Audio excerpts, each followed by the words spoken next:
आसतु आम्भे माने ईश्वरक वाक्यरू किछि आलोचना करिबा पूर्वरु आपणा मस्तक नत करी ताहांक सम्मुखरे प्रार्थना करू।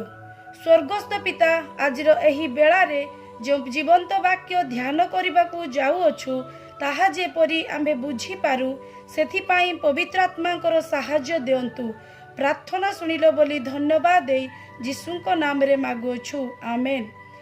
आसंतु आज आम्भे माने जो विषय रे आलोचना करिबा पई जाउअछु सेही प्रसंगर शीर्षक ईश्वर सुनंती नाही। आमे बेले बेले भाबू मु जहा कहे प्रभु सुनंती, जहा मागे ताहा से दियंती, से तो सुनंती, न सुनिकी कुआडे जिबे। बाइबल भी कहे जे तुमको कर्ण देई अछंती से कि सुनंती नाही, किंतु प्रभु केतेबेले सुनंती नाही ताहा भी जानिबा दरकार अछि। ईश्वर सुनंती नाही, आपण भ्रमरे रुहंतु नाही। अनेक लोक भ्रमरे भ्रमित हेई जाउछंती, भाबुछंती कोन जे से सुनिबे, मो प्रभु सुनिबे, काहे कि सुनिबे नाही, किंतु प्रभु कहउछंती मु सुनिबी नाही। गीत संगीता 66 पर्व 18 पद माने पढ़िबा। जदि मु मन मध्यरे अधर्म को आदर करे तेबे प्रभु मो कथा सुनिबे नाही। ईश्वरक वाक्य रे लेखा जाए, जेबे मु मन मध्यरे अधर्म को आदर करे तेबे प्रभु मो कथा सुनिबे नाही। अधर्म करे नाही, किंतु अधर्म को आदर करे। अनेक लोक कोन करंती, अधर्म करंती, पुणी अधर्म को आदर मध्यर करंती। बाइबल कोन कुहे, प्रभु मो कथा सुनिबे नाही। मोर प्रिय भाई भौणी माने, अनेक लोक भाबुछंती प्रभु मो कथा सुनिबे, काहे कि सुनिबे नाही। अनेक समय पालक प्रचारक मानकु के भौणी भाई मानकु कहि थाउ मो पाई टिके प्रार्थना करंतु। आपण निजे काहे कि प्रार्थना करिवे नाही। मोर प्रिय मंडली, मु कहिबाकू चाहे जदि आम्भे माने निजे प्रभु कोठारे प्रार्थना करू तेबे प्रभु आम्भ मानकर कथा सुनिबे। जेबे मु मन मध्यरे अधर्म को आदर करे तेबे प्रभु मो कथा सुनिबे नाही। संदेह नाही, से सुनिबे नाही। आपणक भितरे कोन पाप प्रति प्रेम ओ आदर रहिछि कि? अनेक लोक केतोटा पाप को छाड़ दियंती, आउ केतोटी व्यक्तिगत पाप थाए।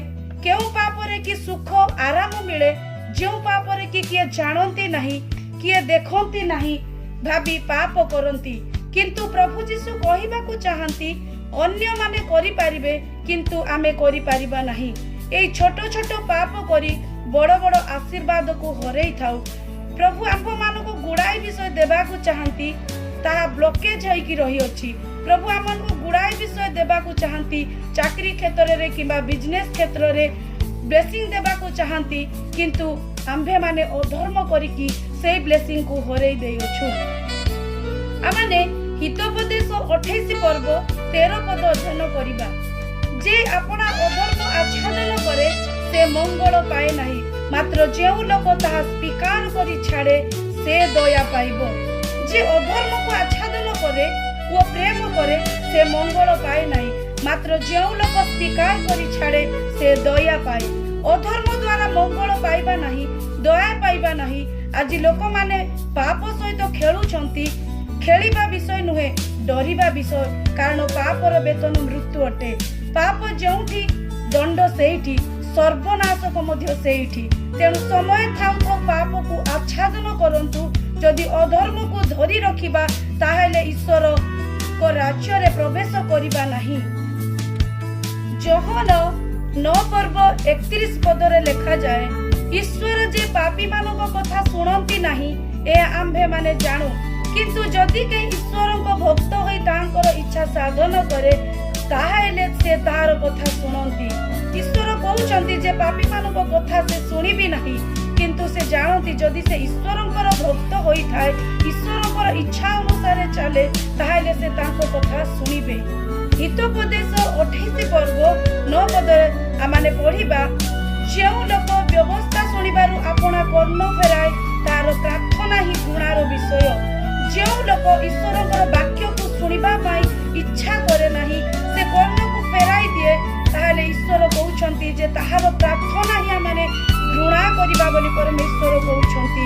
ईश्वरंकर वाक्य को आमाने सुनिबा, ईश्वरक वाक्य को जदि आमाने ध्यान करिबा तेबे आमानकर प्रार्थना को से शुणिबे आमानक प्रार्थना रे से कर्णपात करिवे। हितोपदेश 15 अध्याय आमाने 8 पद को अध्ययन करिबा।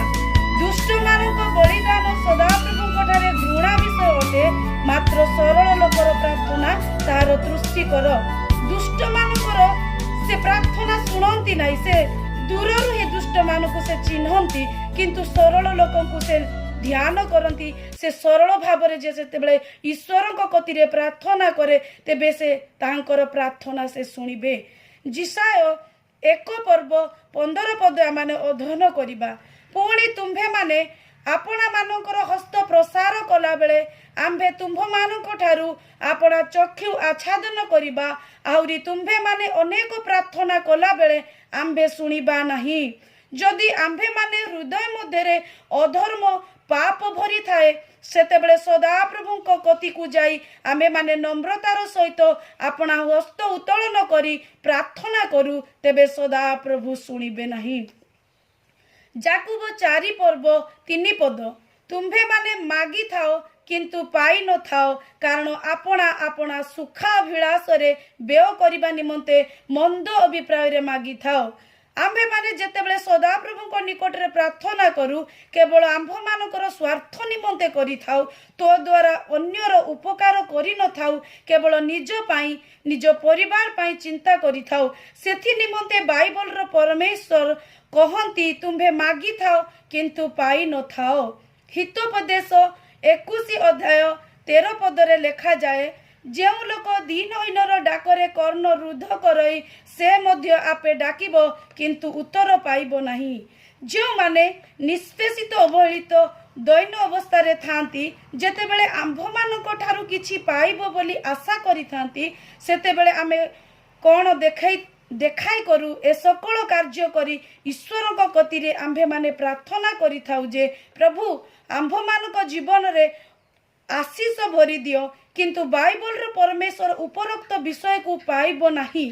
ध्यान दे कहंती से मध्य आपे डाकिबो किंतु उत्तर पाइब नहीं बोली प्रभु कहउछंती।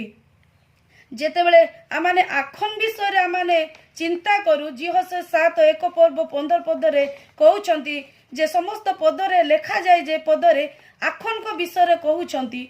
परमेश्वर सेमानक सहित एक नियम स्थापन करिथिले, जेतेबेले तुम्भे विजातीय मानक नगर को निज अधीनस्थ करिवो सेतेबेले सेमानकर कौनसी मूल्यवान वस्तु को लोभ करिवो नहीं, ताहा अग्नि रे दग्ध करिवो, किंतु आखन से वर्जित वस्तुरु किछि हरण कला, सेथिपाई आखन ओ तांको परिवार को प्रभु नष्ट कले। जदि आमाने ईश्वरंक कति को फेरिबा, ईश्वरंकर वाक्य को आमाने जदि सुनिबा, तेबे तांको वाक्य को जदि आमाने सुनिबा तेबे से आमानकर कथा को से सुनिबे। जदि आमाने ताहांको कथा को जदि आमाने सुनिबा नहीं, ताहांको वाक्य रे जदि आमाने ध्यान करिबा नहीं, तेबे से आमानको कथा सुनिबे नहीं बोली प्रभु कहउछंती। ए समस्त वाक्य रे प्रभु आमानको आशीर्वाद करंतु। आमेन।